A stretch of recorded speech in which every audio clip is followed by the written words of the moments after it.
All right, ladies and gentlemen, welcome back. I got some news here that's going to really freak us all out here. It's already freaked me out, so maybe it'll freak you out. Remember when Vicente Fox, the former president of Mexico, said that we're not going to pay for Trump's effing wall, blah, blah, blah, blah. Well, there's a story right here by Alex Swoyer and Joel Pollack on Breitbart that says Vicente Fox has apologized for the vulgar language he used regarding Donald Trump and the proposal to build a wall, and he has invited Donald Trump to come to Mexico. Now, is this the first in what we are going to see? You know, we hear, oh, foreign leaders, they hate him. Vicente Fox really was vulgar and vicious and vile when Trump was just a man running. Now that he sees he's the nominee and maybe the president, well, I'm sorry, Mr. Trump. Why don't you visit me in Mexico?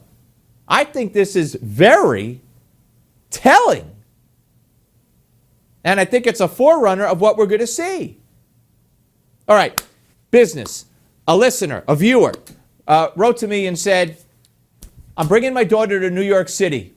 Never been there before.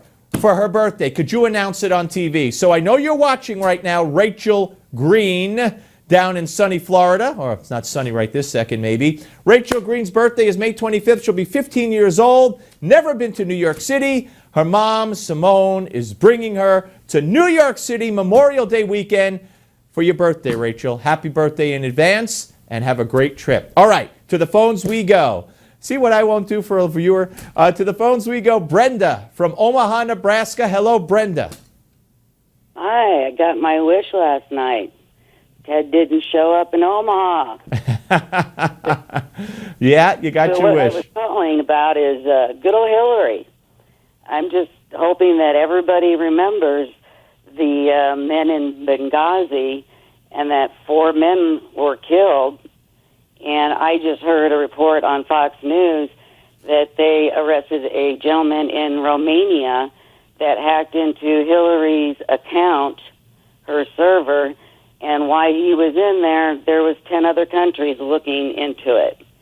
And I also heard that Blumenthal's emails were hacked, and they're going viral on the Internet. Well, Sid Blumenthal, if you were with us the other day, Sid Blumenthal, close associate for many years of the Clintons, the New York Times White House correspondent was with us, and he had talked about, he wrote a book, and he talked about how Blumenthal was a big influence on Hillary and the reason that she went into Libya and deposed Gaddafi. So there's a whole intertwining there, Brenda, and we'll see where it all leads. Maybe when she testifies again under oath, we'll get to the bottom of it, but don't hold your breath. Rebecca from Harrodsburg, Kentucky. Hello, Rebecca. Welcome. Thank you. Hello. How are you tonight? Good. How are you? Thanks for calling.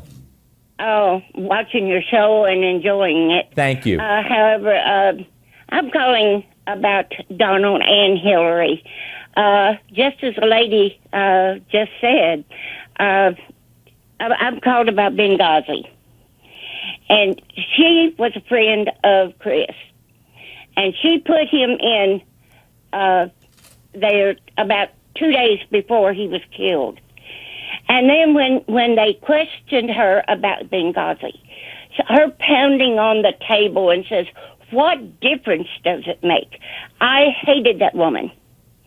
I would not vote for her. As a matter of fact, I don't think we're ready for a woman president. And I'm a woman. Well, Rebecca, I think we're ready for anybody who's qualified and conscientious and upstanding and could do the job. But I think Hillary might find herself in criminal trouble, and not to mention the ethical aspect of not even giving Ambassador Stevens her email so he could directly email her. She said Blumenthal had it, but Ambassador Stevens, in harm's way, did not. Rebecca, thank you. Jim and everybody else who didn't get in next time, thank you all for calling. Up next, Gimme 5. Did you hear what Michelle Obama said about our country? You will.